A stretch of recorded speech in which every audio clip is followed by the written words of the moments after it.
So today, how are you doing today, Judah? I'm doing excellent. Excellent. I like the word excellent. I don't know that we say excellent enough. Excellent. Yeah. Excellent. Excellent day. Do you know Bill and Ted? Do you know about Bill and Ted? Oh yeah, I've heard of that movie. That's like a really good movie, right? Okay, Yeah. So Judah and I today wanted to come on and talk to everybody for just a quick minute about what do we do when we're afraid. So, again, we'd like to remind you, Judah, how old are you? I'm 4 human years old. Oh, I'm 46 human years old. So you're 4 and I'm 46. So you're going to get the perspective of a 4-year-old and a 46-year-old. So, what do you do when you are afraid? That's what we're going to talk about today. Because do you know, Judah, that children are afraid, but do you know that adults are also people who get afraid too? I've heard of that a little bit, though. Well, let's first talk about what makes us afraid. So, Judah, can you think of something that makes you afraid? Like, what makes you be like, oh, I'm so scared? Like, what makes you do that? Nightmares. Nightmares. Okay. So, as an adult, I would say, oh, I guess we have nightmares too. Yeah. You know, we have nightmares like, how are we going to pay the bills tomorrow? And what are we going to feed the children? My biggest nightmare this week was enrolling all of my children for school. Oh. Yeah, that's a little bit of a struggle. It was a nightmare. So, whenever we have fears that come up, fear is the opposite. What's the opposite of fear, first of all? Courage. Courage. Yeah, being brave. You know, we hear lots of stories about people who, even if they feel a bad thing is coming and they feel really afraid, they somehow have courage, and then the story is like really awesome. You know, like those fairy tale thingies. Or that one line from The Wizard of Oz. Oh yeah, that's right. The Wizard of Oz had that line, and he's your cousin. Probably one of my ancestors. I don't know. Oh, ancestors. I like that. They're all related. Okay, so, point. See, we rabbit trail a lot, because Judah likes rabbits. Yum. So, whenever we are faced with something that's really, really terrifying, sometimes people always just want you to be happy. They're like, oh, just be happy, and think happy thoughts, and then you won't be afraid anymore. What's something people say to you when you're afraid? I don't really have any friends. They don't tell me anything. You don't have lots of friends. I'll be your friend. Yeah. I'll be friends with Judah. He is my friend. All right, so here's the deal. Sometimes people just want you to get over your fears, but they don't exactly tell you how to do that. They just tell you really flowery things like, oh, the sun will come out tomorrow, and everybody's singing like that other redhead named Annie. You know who that is? Nope. Oh, that's my cousin. Maybe an ancestor of mine, I suppose. All right, so, but how do we get to not be afraid? I mean, we can quote Bible verses, we can talk, about famous people in history that have conquered their fears, but what about when you're just you? Like, you're just a lion, and you're just a 46-year-old, and you get afraid. What do we do? How do we stop being afraid? So, Judah, what's one way that if you're really, really, really, really frightened, what's one way that you're not scared anymore?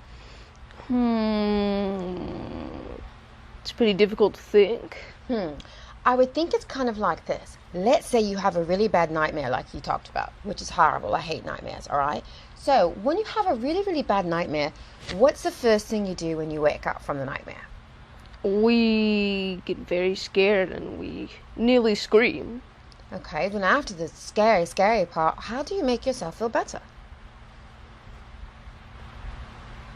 By just crying Jesus' names. Oh, you go totally like, Jesus, help me, right? Yeah. That's one method. I will say that really does work. There's times as an adult when the only thing we can possibly think of to say is like, Lord Jesus, help me, please, Lord. Especially when it comes to friends that we have that are a complete nightmare and we get afraid that we might kill them. Actually, that sounds kind of violent. No violent. All right, so. Yeah, children might be watching. Children might be watching. So, Judah, after you call out, and you get yourself, how do you get yourself back to a place where you feel happy? Like, how do you get yourself back to a place where you're like, okay, I can go forward with the day? Like, how's that work? I just have to realize that it's a dream and that what's in the dream is just complete lies. And you know what? As an adult, that's like the number one thing that we have to do to get unafraid. Because why are we afraid? Usually, fear is based on a lie. Did you know that? No. Okay, kind of like when Judah had his bad dream and he realized that when he woke up, he was afraid of things that were basically imaginary, that were in his dream, right? Yeah. Well, adults, we do the same thing. We oftentimes are really freaking out and we're afraid. Lots of times it's because we don't have the information that we need. And so what happens is a lie gets fed in there someplace. And then we think things like, it's not going to be all right, or I can't do it, or the person's going to get, like, if someone's in hospital, for instance. Okay. Yeah. Like Lanaya. Yeah, like your sister Lanaya. And what happens is we become really afraid when we don't know the outcome or we don't have all the information that we need. And so fear comes from not having enough information, and it also comes from believing a lie. That's really that simple. I think it might be that simple. Because whenever something really bad happens, why is that the first thing that we grab onto is how bad it's going to be or how it's never going to be all right? So it seems kind of like, Judah, you know how you said you got up and you kind of have to realize, you know what, it doesn't exist, or that's a lie, or that's not real, or that's not true. Because I know it's never going to become a reality. So you know what, it's kind of like we have to talk to ourselves. We have to really talk to ourselves and tell ourselves the truth, or what we hope the truth is. Because you know what, honestly, I have had some dreams that have come true. But the thing I've really noticed is when a dream is from a good place and it's from love, it never leaves me with like, I'm terrified or I'm like, fearful. Because I think there's some Bible verse or something somewhere that talks about how perfect love casts out all... What? Fear. Oh, fear. So, if perfect love casts out all fear, then it seems like the answer when we're afraid is to think about things that are loving, right? Yeah. Okay, so what would a 5-year-old think is loving? They're stuffed animals. Aww.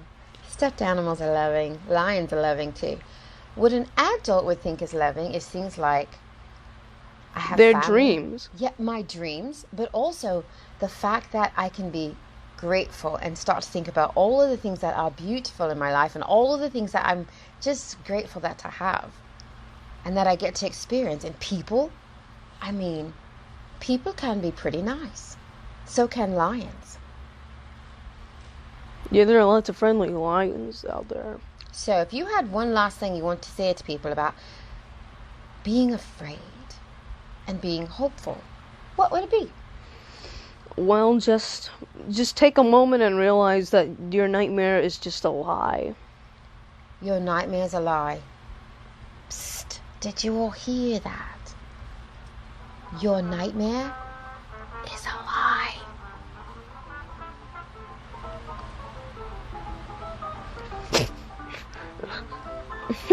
Bless me. God bless you. So for anybody who's dealing with fear today, your nightmare Is a lie. is